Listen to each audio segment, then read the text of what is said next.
Hey guys, welcome back to Monday Matinee. My name is Steven, and today we're diving into the highly anticipated legacy sequel, Beetlejuice Beetlejuice. This film has everything you'd want from a follow-up to the 1988 classic. We've got the original cast, some fresh faces, Tim Burton's signature style, and a blend of horror and humor that just works.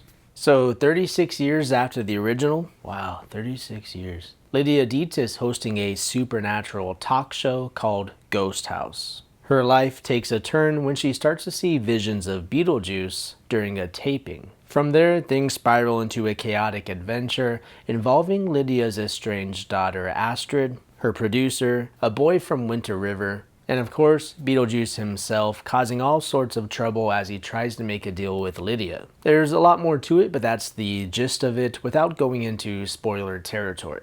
So now, on to the good stuff. Honestly, the cast here is just once again spot on. Jenna Ortega really feels like she was made for this world, perfectly fitting in as Lydia's daughter, Astrid. She's got that Burton-esque vibe, and her scenes really shine. Catherine O'Hara is back as Delia, and she's just as delightfully quirky and over the top as ever. There's some really good laughs from her. And the age factor for this original cast? Surprisingly, not a problem. Which is great considering how many legacy sequels tend to fumble this.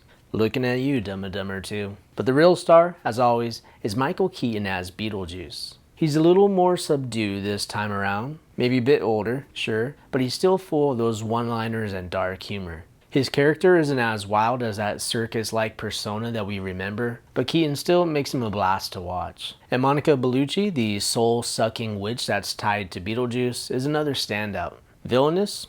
Check. Intimidating? Absolutely. Gorgeous? You bet. But I have to say we didn't get nearly enough of her. She's fun to watch, but her screen time is a bit too short for my liking, especially after her awesome introduction. Also, there's a familiar face in this scene from Burton's early work that makes a fun cameo as a janitor in the Afterlife. So there's a lot going on here in this story that's both good and bad. We've got Lydia and Astrid's story, Lydia and her new fiance Rory's, played by Justin Theroux. You have Delia and Charles's arc, Beetlejuice dealing with Dolores, and Astrid's connection to a boy in town, Jeremy, who has a secret of his own. These subplots all had potential, but it felt like they were all resolved just way too quickly. I mean, some in a matter of literal seconds, and then off to the next scene without another mention of them again. So you get a long build up to these moments, and then just like that, it's over. It left me wanting more from these subplots, sure, but each of these story threads kept me engaged throughout the movie.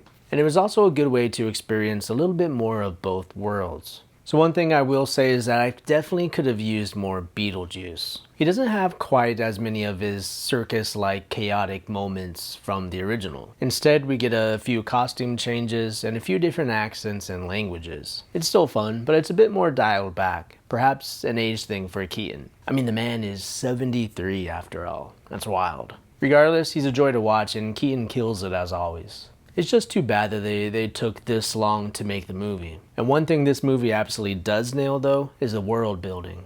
We get to explore a little bit more of Winter River and the Afterlife, and the sets look incredible. The art department went all out with some really cool, funny Afterlife designs, like a half eaten by a shark man, or someone with piranhas still eating them. While the time spent in both worlds is fun, it takes a little bit to get into that afterlife action, which, to be honest, is where all the magic happens. So overall, Beetlejuice captures that same energy as the original, exploring more but just a little more dialed down. It's a great reminder why Tim Burton's style is so beloved, and he sticks to his vision as always. If you're a fan of the first movie, I think you'll enjoy this one. For letter grade, it earns a solid B. For further viewing, if you like Beetlejuice, check out the movie The Frighteners. This film, directed by Peter Jackson, blends horror and humor with a ghostly story that has a similar playful tone. It's also got a unique take on the afterlife with its own supernatural twists.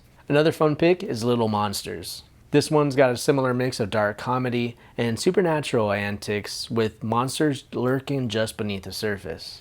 It has that playful, mischievous energy that fans of Beetlejuice will appreciate. Alright guys, that's all. Just a quick review, avoiding those spoilers. Thanks for watching and see you on the next one.